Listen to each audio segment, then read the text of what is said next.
Greetings! Welcome to my garage. Hopefully this will be the start of a series of videos where I do stuff in here and attempt not to lose too much of my blood.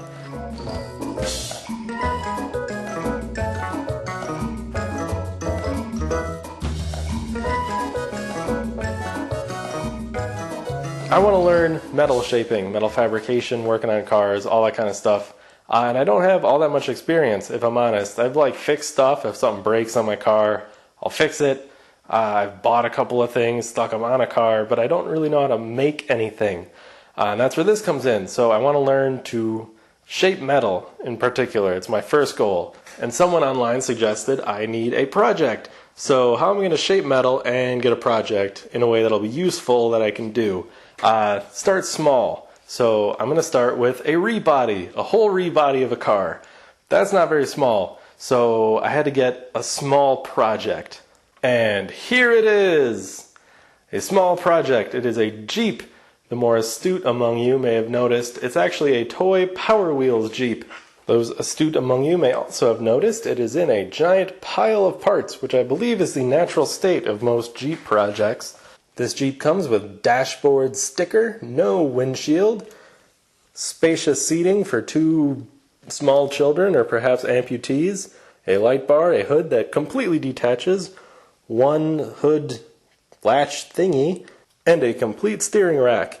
And the goal here is to rebody this beautiful Wrangler in the style of a Willys CJ2A. Why a CJ2A? Well, a number of reasons. One, I got a friend with one. His name is Powers2440. It's not really his name, but we're going to call him that. He's got a YouTube channel. You can go check out his stuff, including videos of his Willys in action. And he's shared many pictures with me of his Willys. Not that Willys, the Jeep Willys. And this project, like most beginning project cars, has been completely thrashed. It is toast. There's stress lines like over here where the tub has been stretched. One of the engines doesn't work. The tires look all crappy. The steering's loose. It's just, it's rough. It's not in great shape. Which is why I don't feel bad at all for cutting this thing up. I'm going to take a lot of it off. Going to cut a lot of it off. Going to use it to attach some of the new parts, but I'm probably going to end up making a whole bunch of new stuff out of sheet metal. The second reason I'm using a Willys Jeep, first, Powers has one. Second is, have you seen one? Have you looked at a picture of it? It's like 95% flat panels, and you buy sheet metal, it already comes flat. So it's mostly done for me. I just kind of have to bend them and attach them. So kind of taking the easy way out on this one. But I promise I'll do something interesting, maybe. I'll probably burn myself. I'm going to get a welder at some point, and there's going to be some torch action. So, that might be fun. So step one in my mission was to record a bunch of notes. I don't have any drafting skills, so I couldn't whip up a nice pretty drawing. But I did take some notes, measurements. I took some observations from some of the pictures that Powers sent me. So I'm going to try and start at the front. Work front to back, probably base it off of the battery, what size battery I want to get, how I'm going to fit it in there. And to that end, I went online, found a picture and dimensions of a Power Wheels battery, and I made this little model out of paper. I don't have the normal poster board kind of cardboard that you're supposed to use for cardboard aided design, but this heavy shipping paper sort of worked. I'm going to go to Hobby Lobby or something and get some more. But if you see the battery here, and you take it to the battery location, it does fit. It fits. It's kind of a tight fit, and the paper crinkles, but it fits, and there's room for one battery. There's not really room enough to fit two, which is kind of lame. When I was young, I had one of these Jeeps. My Jeep was the Jeep Safari. It had two 6-volt batteries. I think they were smaller than this. And my dad wired in a third one. This was pre-internet, so it was pre the modifiedpowerwheels.com forum or whatever it's called. But he's a repair guy, so he does a lot of kind of stuff like this, modifying toys, and occasionally one of them catches fire, but it's minor damage. So mine was really fast, but this isn't mine. This only has one battery. It's a much newer one, and maybe I'll try to make it go fast. I'm thinking I'm going to need more battery space. So I have this battery, and I'm thinking not a lot of room to put in more batteries, so that hole is going to need to get bigger. Also, the front wheels are in the wrong place. That's kind of a weird transition, but that's how it came about in my head. A Willys Jeep has a straight line between the front of here, well, the grill, when the grill is on, front of the grill, the front of the fenders, the front of the hood. It all kind of lines up. And then when the windshield folds down, that lines up too. And that makes the straight line down to the front of the front wheels. If I were to put these back on here with the 2 screws, literally only 2 screws, the front bumper, front of the front fenders, go here, which means the front axle line needs to move forward that much. So I'm going to do that, which basically means all of this has to go. This might stay because this is removable, but all this is going to get cut off, so I got to build a whole new front end. So yeah, this is going to end up there's probably not going to be much Power Wheels left of this when I'm done, if I'm honest. Okay, so I want more battery. How about a car battery? Now I don't have a neat little model of a car battery because I have car batteries, but they're kind of occupied, so we're going to have to look at these in place.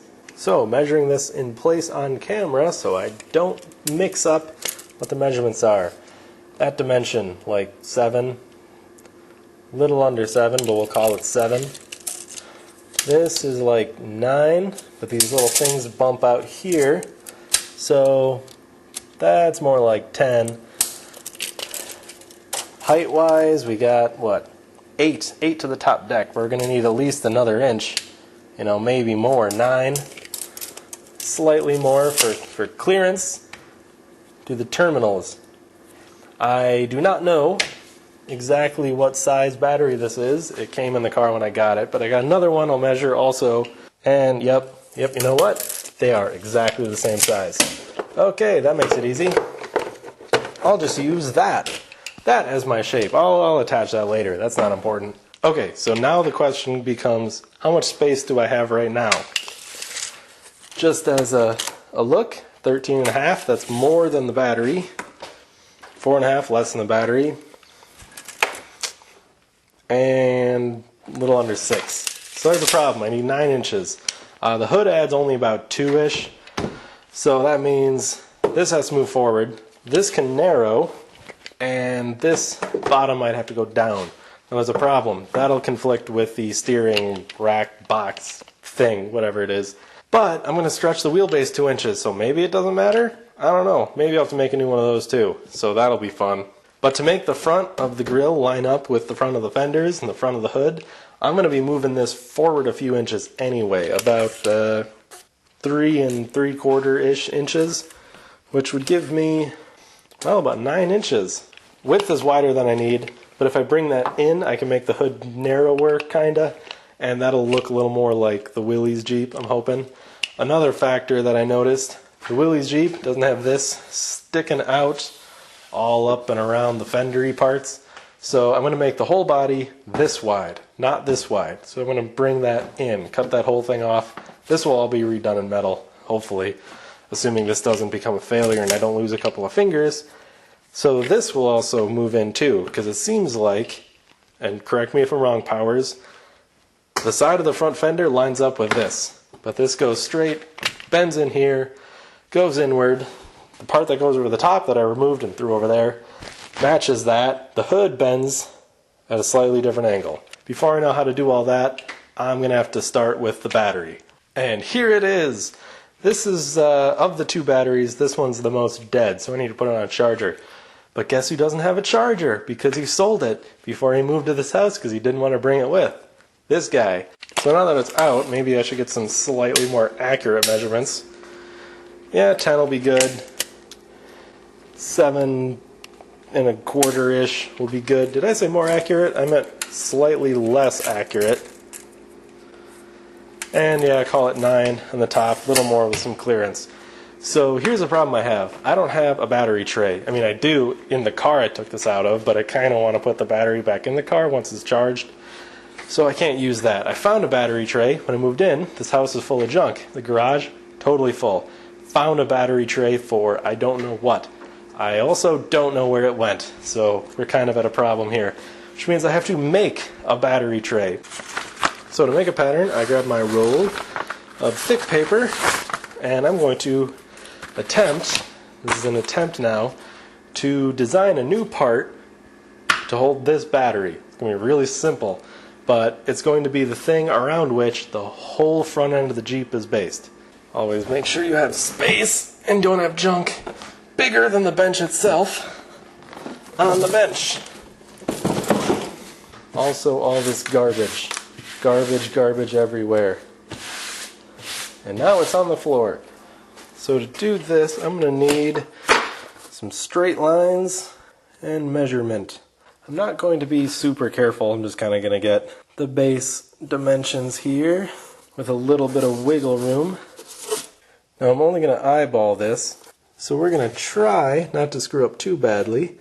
My idea is if I make a 3/4 inch flap on all sides, bend it up, I will have the shape I need for a tray to hold the battery in place. I'll then weld the flaps together or something maybe. That's the idea anyway. I'm just kind of winging it. There. Simple drawing for the basic shape. Now I'll cut the shape out loosely at first. Then I'll be careful and use scissors later. Did I say scissors? I meant razor. Who uses scissors? I imagine people who can find their scissors use scissors. Certainly not me. Now I try to keep this garage fairly organized, you might see, because I hate looking for things that are lost, and it just means I look for other things.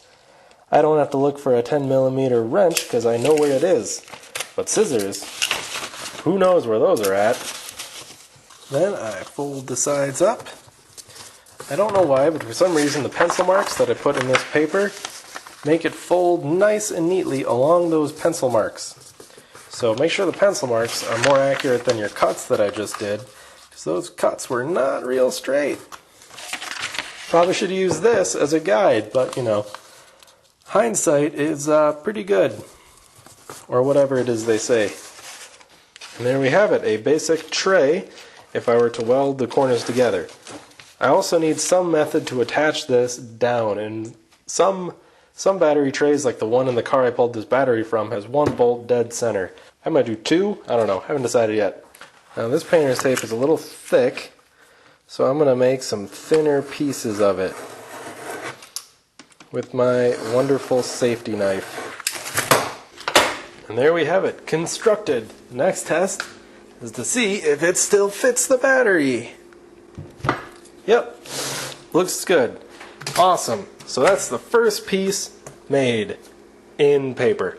How am I going to make that, you ask? Maybe you did. I don't know. I can't hear the future. Well, you use a metal brake and you try to form this kind of sharp angle. This is just a piece of aluminum, and this was a first test bend and a radius that I made using just scrap lumber that was around. So I take that kind of an angle, do it on all four sides with the cutout shape, and weld it together on the corners. Or maybe I don't weld it together. I don't know. I don't have a welder. There. Now I can take this pattern, now that I flattened it back down, and transfer it to metal. Good enough. Now I'm going to take this, which is a scratch all, and I'm going to scratch in the pattern. The reason I'm scratching it and not writing it with this pencil here is because the pencil smears off. If you smear it with your finger, it comes right off. And I'm not using a Sharpie like you see so many people using, because guess who doesn't have a Sharpie in the garage right now? That's right, Mr. Prepared over here. Now we remove the pattern, and bingo! It's in scratch marks that do not show up on camera probably. Huh. I think I'm now realizing why people use Sharpie for this. And add Sharpie to my shopping list. So, there are many ways to cut metal. I only have this one, a hand snips.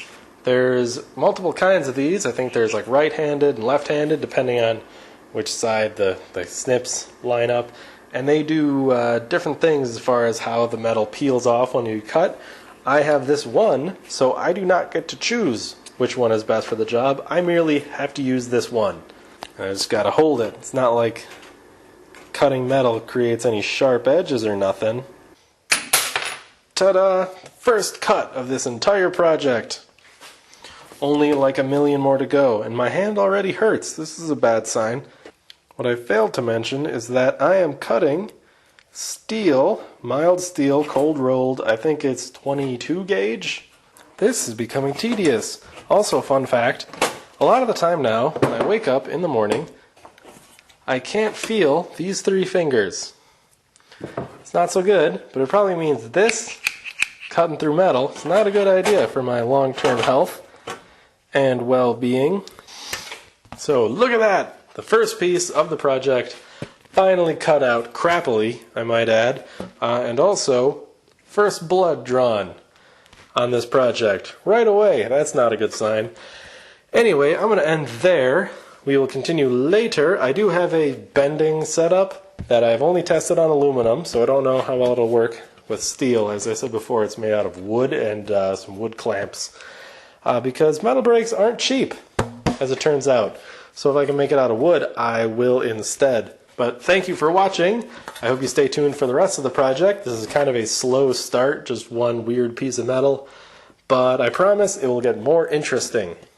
If you want to see more, please subscribe and leave a comment. If you have any tips, please tell me tips. I would like to learn, and I will see you next time. Thanks for watching. Bye-bye.